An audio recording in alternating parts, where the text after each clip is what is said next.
I'd like to start by asking about developments in prostate cancer research and treatment.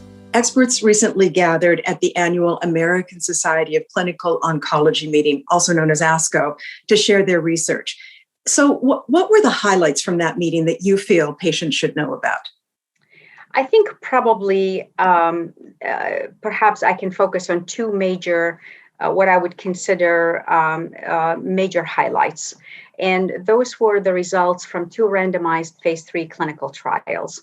One of the trials is called the VISION trial. And the VISION trial was a phase 3 randomized trial evaluating lutetium PSMA 617 treatment in patients with metastatic castration-resistant prostate cancer. And the delightful thing about the study is that that study was positive. The PSMA story has been really going on for a few years now. And there's the PSMA for purposes of scans, imaging to assess the cancer. And the FDA just approved a PSMA PET imaging this year. I think it was in May when it was approved. And that would help better define if the cancer is spread or not, and it help with the decision regarding treatment.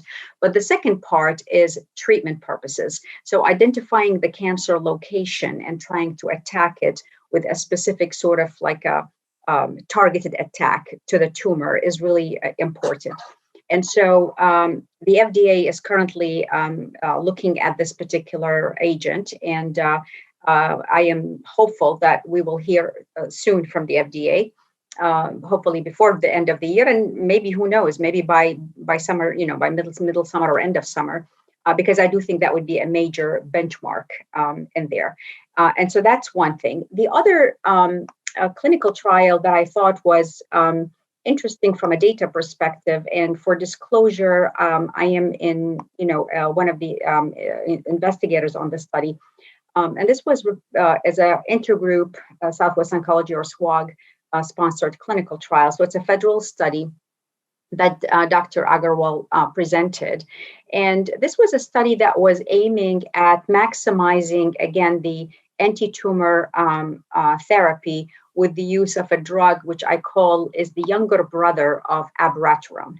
So abiraterone is a drug that is FDA approved and has been around for several years right now for both castration-resistant prostate cancer and certainly hormone-sensitive metastatic disease. And so TAC 700 or Turinol is a younger brother, I call it, of abiraterone. And one of the potential advantages when this trial was designed was the fact that you don't need to use prednisone. And the trial was completed. It was a national clinical trial. And what was interesting is that there is certainly what appears to be a potential benefit, but not in terms of the, conclusive based on, the way the study was designed. Having said that, what I thought was remarkable is that patients who basically were only on the control arm was LHRH therapy. So this could have been like a Lupron, Zoladex, or something like that, plus bicalutamide, which is what we call combined androgen deprivation. And that was sort of like the strongest control arm we could do at the time when the trial was designed.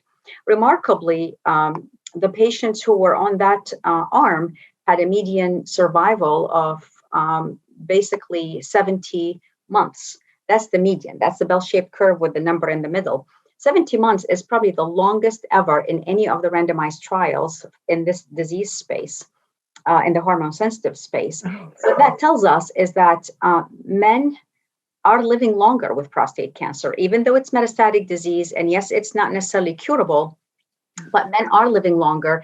And it's a function of all of the better treatments, better supportive care, and everything that was going on.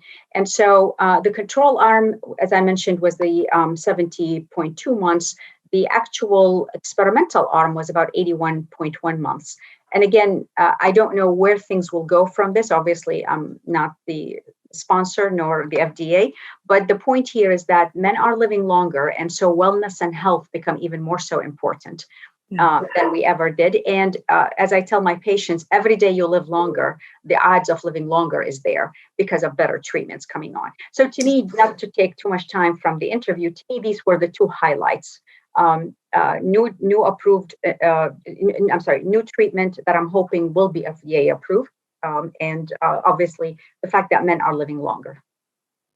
How can patients keep up to date on the research that's going on?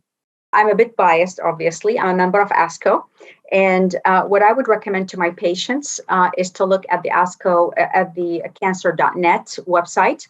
The cancer.net is a website that is an ASCO-generated website specifically for patients and families to review. It is vetted. And it also not only the committees are not run just by physicians, oncologists, a multidisciplinary team, but also patient representative. So the lingo and the presentation is lay friendly, I call it there. The other part, I would say the NCI website and the American Cancer Society, the American Urological Association. I would say there's a lot of stuff on the media. The difficulty is vetting what is sort of fake, what is not so accurate or maybe biased versus there. I also think that the NCCN has, also some resources for patients.